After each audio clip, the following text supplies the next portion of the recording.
I've been photographing the Lake Superior Basin for 40 years. I spent 30 years working as a commercial photo tech in Chicago. So for most of that time, I was a dilettante. I'd come up here on vacation for a couple of weeks, I'd take some photos, I'd camp, I'd fish, I'd go home, I'd like what I did, but I had a real job, and that's how I made my living. Digital killed that 12 years ago, and I didn't have anything left but this, which I was pretty good at. And with my wife, we decided that we should be all in, and I should be better at it. And I knew, because I've been obsolete before, I knew that it was coming to an end, and I didn't know when that end would be. 2.5 years ago, they stopped making the film for this camera. That would be this. All right. Now, most of you remember slides. All right, you had slides. Well, this is a slide that's not meant to be projected. All right. This is, for 100 years, the finest image capture technology ever invented. The only thing better is larger. All right. Edward Curtis and Matthew Brady, they carried 8x10s. All right.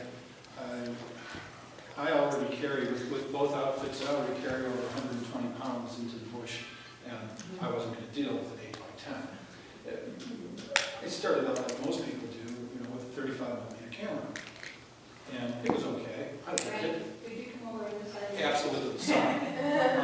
And it was okay. I liked it well, but it didn't satisfy me. And when I first decided to go into large format, I wanted a cherry wood camera, just like I'd seen people have. And, it shines, and it's romantic, and people go, ooh, look at that. And an old photographer came up to me, and he took me aside, and he said, Frank, wood warps. Old wood warps in time. And I thought about where I was going to be taking this. So I went to German, Lindhoff, engineering, metal. Right? And in the 20 years that I've used this, now this camera is about 10 years older than I am. I'm going to be 57 at the end of this month. So it's at its retirement age, shall we say. And in all the years that I've used it, the only thing I've ever had to do is replace the leather bellows. And to do that, I had to find some old craftsman out in California to make me one by hand. All right. Anyway, 2.5 years ago, they stopped making the film, because I'm not a photo geek and don't spend a lot of time on the internet looking at photo news, and things like that. I didn't find out that they stopped making this film until a year after they'd stopped making it. And I panicked. I said, oh no, my day's done. I mean, now it's done. And I looked around on the internet, and I was able to secure 360 sheets. It was the last of it in the entire world. All right? So I bought it, and I put it in my freezer. Now, you might think, well, that's good, he's got 360 sheets, he can work, however long. The thing about professional film is that it's got an expiration date, all right? The expiration date of the film that I've used on this project is last August, about 2 months ago, all right? So I knew I had to do something with it, and I had to do it now. And like I said in the piece that I read to you, there was never any doubt that I was going to use it on the Superior Basin. There was never any doubt that I was going to use it doing what's most important to me.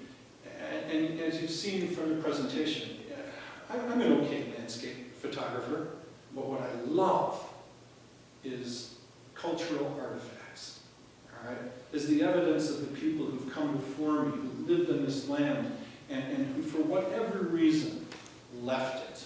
And they left the evidence of them behind. And increasingly, that evidence is reclaimed by the forest.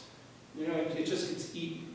And there are things I have pictures of that are no longer there.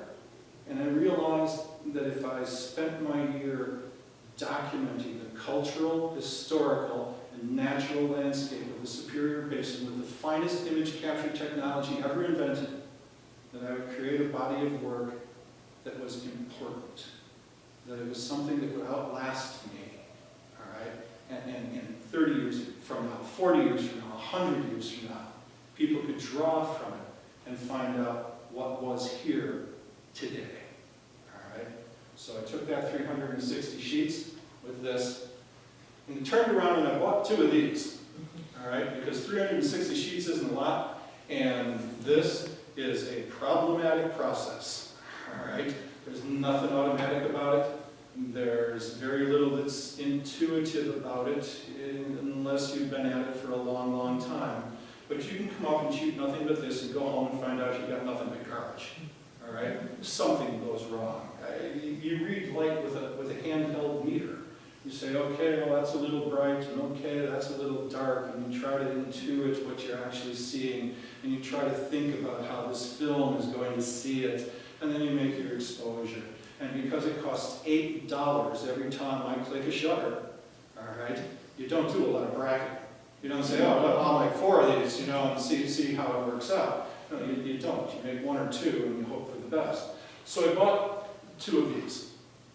And these, the medium format Mamiya, Hasselblad also makes one, or for decades were the premier equipment that people use for like model shoots and magazine shoots. This is what they used. All right. Now the second one, I bought this one to try it out, and it was wonderful. This is a very formal process. I can set up a shot for 15 minutes and not press the shutter. All right. As soon as I went to this, it was like liberating, and I started taking chances again. I said, oh boy, look at that. Well, I don't know if that's going to work, but I'll try. All right. And it was wonderful. So then I got smart, and I bought a second one, which is called the RZ67 Pro 2D. The D means that it's got digital capabilities.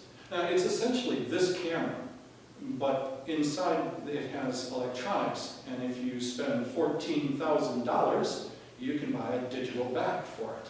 So I thought, okay, I'm in. I'm going to buy this, and when I have to, I'll scrape up money for a digital back, and we'll do that.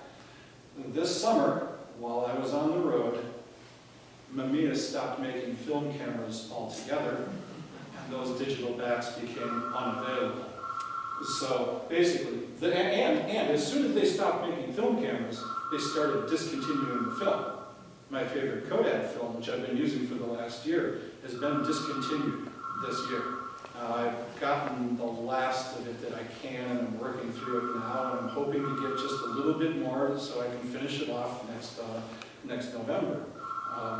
But essentially, both of these are boat anchors.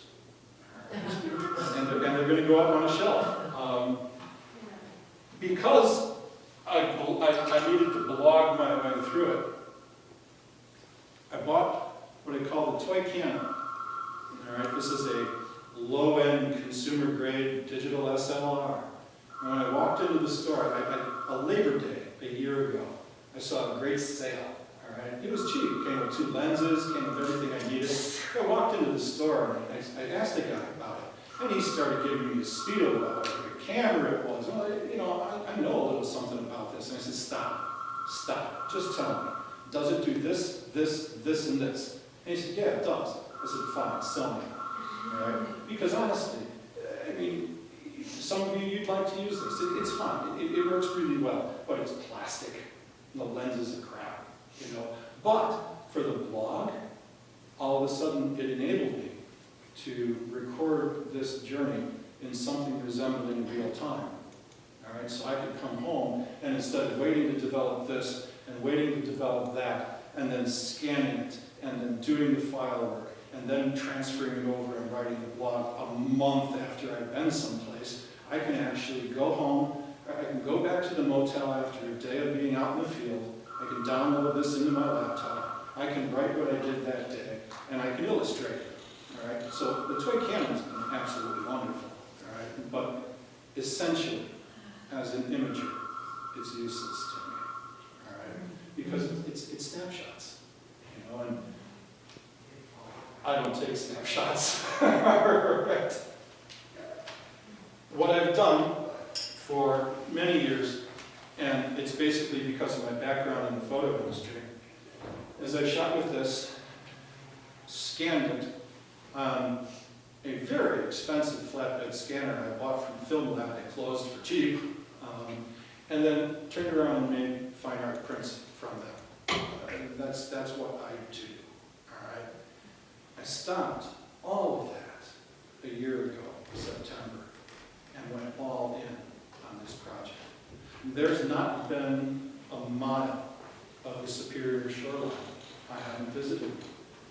There's not been an archaeological site that I haven't wormed my way into. One of the highlights of the trip is industrial archaeologists are exploring the Cliff Mine out on the Keweenaw. All right?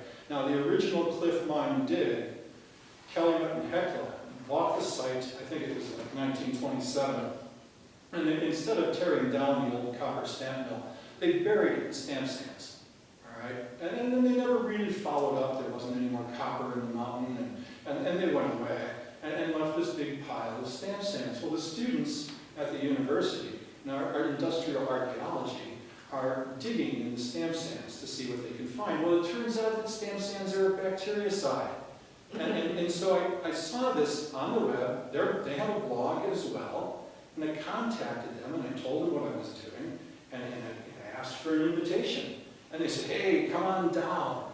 And so I showed up one afternoon, and there they were, digging in the stamp sands, uncovering wooden floors and a barrel with a lid, and doing work of inestimable value. And then when they're done, they cover it all back up. All right, so that future generations will have it. Future generations can use their advanced technology to learn more. And the year that I've spent in the field, it's been the